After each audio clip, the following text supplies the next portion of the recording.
Before I start this salute, I'm sorry for not making any salutes in a while. I was busy with other stuff. Anyways. Enjoy. Everybody loves Leni? Yes. This episode from The Loud House rocks. Here are the reasons why I like this episode. 1. This episode is directed by Kyle Marshall. Which Kyle is good at directing episodes more than Chris Savino. 2. The episode starts when a trainee nurse, Leni, is informed by her co-workers, Fiona and Miguel, that their work shift is done. As the three eat pretzels at the food court, Leni's school friends, Jackie and Mandy, arrive and remind Leni about their hangout tonight. However, tonight also happens to be the night Fiona needs a wingman for her date with a cafeteria employee. Despite Leni saying that she can work things out despite being overbooked, her friends simply tell her not to worry about it too much. Later, Leni is hanging out with Jackie and Mandy at the former's house. However, every so often, Leni keeps getting calls from Fiona every time she needs more advice for her date. Eventually, Jackie and Mandy become suspicious of Leni's behavior, and she is soon caught talking to Fiona and Miguel. All four of Leni's friends decide to call it a night, thinking that Leni would prefer one side over the other, to her dismay. At the Loud House, Leni sighs in defeat, and Lori asks what the problem is.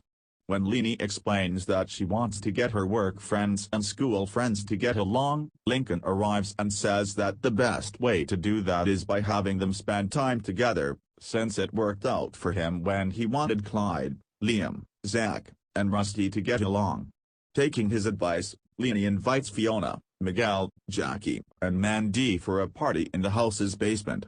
Leni tries to make them get along with fact cards, but when tension rises between them when they speak out the facts, Leni tries to entertain them with a game of fruit tangle.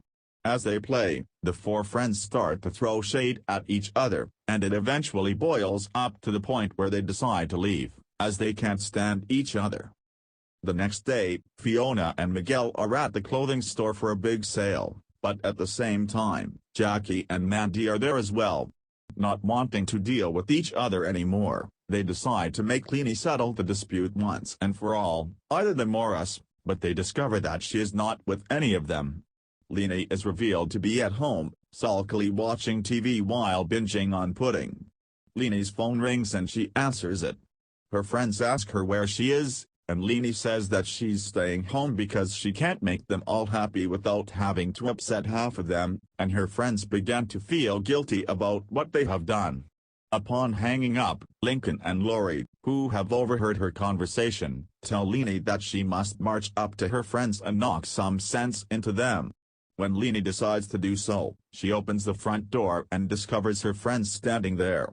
She tries to tell her friends that enough is enough, but they tell her that they have decided to let bygones be bygones and get along for Leni's sake. Touched by her friend's act of remorse, Leni lets them watch TV alongside her, and the two pairs start to get along with each other for their newfound friendship. And that is the reasons why I like this episode. So I recommend you guys to watch this episode. Because it's so much better than Save the Date. Anyways. I don't know who likes or hates this episode. So I'm gonna leave it be.